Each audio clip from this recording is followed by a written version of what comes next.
জুলাই শহীদদের কারণেই বাংলাদেশ দ্বিতীয়বার স্বাধীন হয়েছে, তাই সারা জীবন তাদের মনে রাখতে হবে বলে জানিয়েছেন শিল্প উপদেষ্টা আদিলুর রহমান খান। আমরা তো বটেই, এরপরে যে সরকারগুলো আসবে তাদেরও মনে রাখতে হবে। সকালে চট্টগ্রামের পাঁচলাইশে জুলাই স্মৃতি উদ্যানে জুলাই স্মৃতিস্তম্ভ নির্মাণ কাজের অগ্রগতি পরিদর্শনে এসে তিনি একথা বলেন। আগামীতে যারা সরকারে আসবেন তাদেরও জুলাই শহীদদের মনে রাখতে হবে বলে উল্লেখ করে শিল্প উপদেষ্টা জুলাই শহীদ ও আহতদের জন্য সরকার নানা পরিকল্পনা নিয়েছে এবং আগামীতেও নিবে বলে জানান। পরে তিনি স্মৃতি উদ্যান ও পার্ক পরিদর্শন করেন।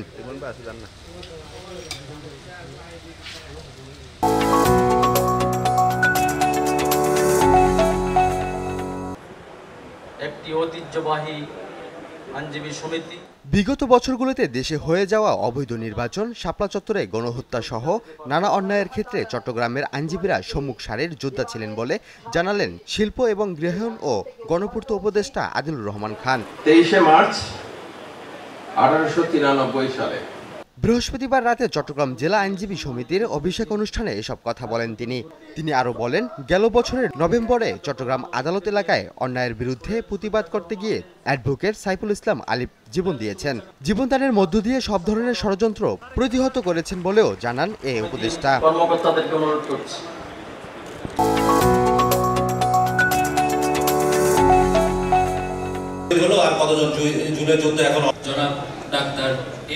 জুলাই গণ অভ্যুত্থান ছিল বৈষম্য ও ফ্যাসিবাদের বিরুদ্ধে এক ঐতিহাসিক পুনর্জাগরণ। এই চেতনায় ঐক্যবদ্ধ থেকে গণতন্ত্র রক্ষায় কাজ করতে হবে বলে জানালেন চট্টগ্রাম সিটি কর্পোরেশনের মেয়র ডাক্তার শাহাদাত হোসেন।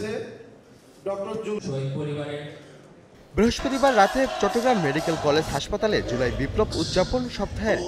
বিপ্লব উদযাপন সপ্তাহের সমাপনী অনুষ্ঠানে প্রধান অতিথির বক্তব্যে তিনি একথা জানান।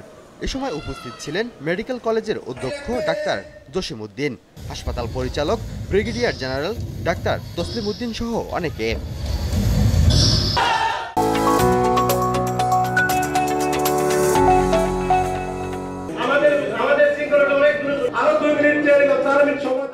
আট দফা দাবি আদায়ে 12ই আগস্ট থেকে 72 ঘন্টার পরিবহন ধর্মঘটের ডাক দিয়েছে বাংলাদেশ সড়ক পরিবহন মালিক সমিতি। বাণিজ্যিক যানবাহনের আয়ুষ্কাল 30 বছরে উন্নীতকরণ সহ সড়ক পরিবহন আইনের বিতর্কিত ধারাসমূহ সংশোধনের দাবিতে চট্টগ্রামের স্টেশন রোডের একটি হোটেলে বিভাগীয় সমাবেশে এ ঘোষণা দেন সংগঠনের সভাপতি কপিল উদ্দিন আহমেদ। তিনি বলেন, দাবি না মানলে 12ই আগস্ট ভোর 6টা থেকে শুরু হবে 72 ঘন্টার ধর্মঘট।